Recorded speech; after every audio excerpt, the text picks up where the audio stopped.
Financial markets పై పట్టు సాధించాలనుకునే వాళ్ళు Revanth conduct చేసే వెబినార్ కోసం ఈ నెంబర్ కి కాల్ చేయండి. ప్రేక్షకులకి మీ రామచంద్రమూర్తి నమస్కారాలు. ఇవాళ ఈ వీడియోలో మళ్ళీ స్టాక్ మార్కెట్స్ ఫాల్ అయినాయి. ఇవాళ గురువారం దాదాపు 1200 పాయింట్స్ నిఫ్టీ సెన్సెక్స్ క్రాష్ అయింది. ఏంటి దీని రీజను? మళ్ళీ ఏమవుతుంది? మళ్ళీ ఇంకా లాస్ట్ నవంబర్లో ఉన్న పతనమే వస్తుందా లేదా అనేది అసలైతే ఎందుకు ఫాలో అవుతున్నాయి ఏంటి అనేది ఈ వీడియోలో మనం తెలుసుకుందాం. అయితే మనం టెన్షన్ పడాలా లేకపోతే ఏ రకంగా చేసుకోవచ్చు అనేది ఈ వీడియోలో చూద్దాం. యాక్చువల్గా ఇవాళ స్టాక్ మార్కెట్స్ తీసుకుంటే మార్నింగ్ చాలా హైలో ఓపెన్ అయింది, అంతా బాగానే ఉంది. 24,510 దాకా నిఫ్టీ వచ్చింది. అలాగే బ్యాంక్ నిఫ్టీ దాదాపు 53,000 క్రాస్ అయింది.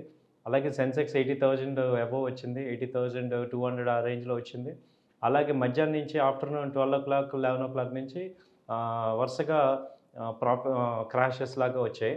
సో ఏంటి రీజన్స్, ఎందుకు ఇలా అవుతున్నాయి అనేది చూసుకుంటే ఫస్ట్ ఏంటంటే నిన్న Dow Jones Nasdaq technical stock IT stock index Nasdaq వచ్చి 1%, 1.5% ఫాల్ అయింది.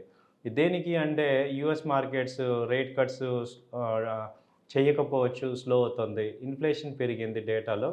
ఆ ఇన్ఫ్లేషన్ డేటా మూలంగా రేట్ కట్స్ అనేవి పెరిగే అవకాశాలు లేదు అనేది తేలింది. దాంతో యుఎస్ మార్కెట్స్లో ఐటీ ఇండెక్స్ డౌన్ అయింది. దాని ఎఫెక్ట్ వల్ల ఇండియన్ ఇండెక్స్ మేజర్గా డౌన్ అయింది. దాదాపు 1.5% ఐటీ ఇండెక్స్ ఫాల్ అయింది. మేజర్గా ఇన్ఫోసిస్ కానీ టీసీఎస్ ఇవన్నీ కూడా దాదాపు 2%, 3% ఫాల్ అయినాయి. వీటి వల్ల ఏమైందంటే ఒక్కసారిగా ఈ రేట్ కట్స్ అనేవి జరగకపోవటం వల్ల యుఎస్లో కంపెనీస్ స్పెండింగ్ చేయడానికి అవకాశం లేదు అనేది ఈ క్వార్టర్లో అర్థమైంది. ఎప్పుడైతే స్పెండింగ్ లేదో IT companies, Indian IT companies అన్నీ కూడా యుఎస్ మార్కెట్స్ మీద డిపెండ్ అయి ఉన్నాయి. దాంతో ఈ పెద్ద ఎత్తున సెల్ ఆఫ్ వచ్చింది. అదిగాక ఈ ఫాల్లో ఇంతవరకు ఐటీ కంపెనీస్ అన్నీ కూడా ఇంకా స్ట్రాంగ్గా ఉన్నాయి. కానీ ఇంతవరకు ఆ ఫాల్లో మార్కెట్లో అన్ని కంపెనీస్ అన్ని సెక్టర్స్ ఫాల్ అయినా కానీ ఐటీ ఫాలో అవ్వలేదు.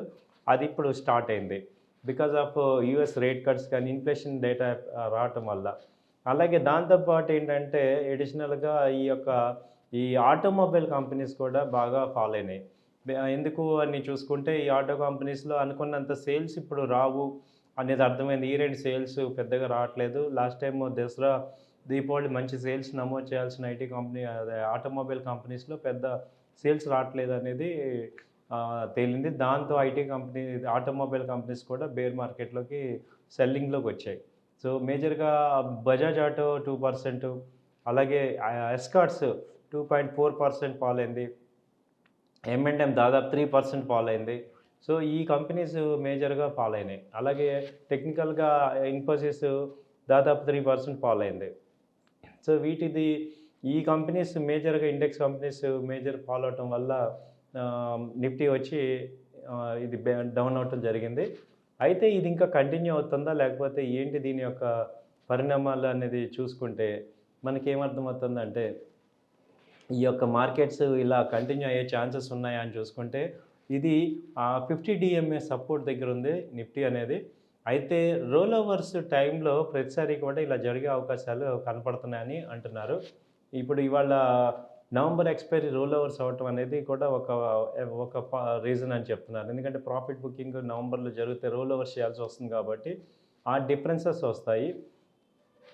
అలాగే ఈ యొక్క week American markets, Asian markets కూడా వీక్గా ఉన్నాయి. చైనీస్ మార్కెట్స్ వీక్ ఉన్నాయి.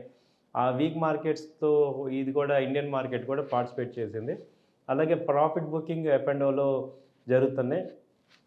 అలాగే మనకి సెబీ న్యూ లాట్స్ రావటం అనేది నెక్స్ట్ మంత్ నుంచి కూడా వస్తున్నాయి కాబట్టి ఆ ఎఫెక్ట్ వల్ల ఫ్యూచర్స్లో ఎక్కువ రోల్ ఓవర్ జరగలేదు. దాని ఇంపాక్ట్ కూడా ఈ యొక్క మార్కెట్ ఫాల్ మీద పడుతుందని చెప్తున్నారు. సో ఏదేమైనా ఇది ఇంకా చూసుకుంటే నిఫ్టీ అయితే టెక్నికల్గా మార్కెట్ ఫాల్ అయినా కానీ టెక్నికల్గా సపోర్ట్ లెవెల్ ఉంది. అది 24,000 సపోర్ట్ అనేది మేజర్ జరుగుతుంది. టెక్నికల్ అనలిస్టులు అందరూ 23,900 సపోర్ట్ మేజర్ ఉంది.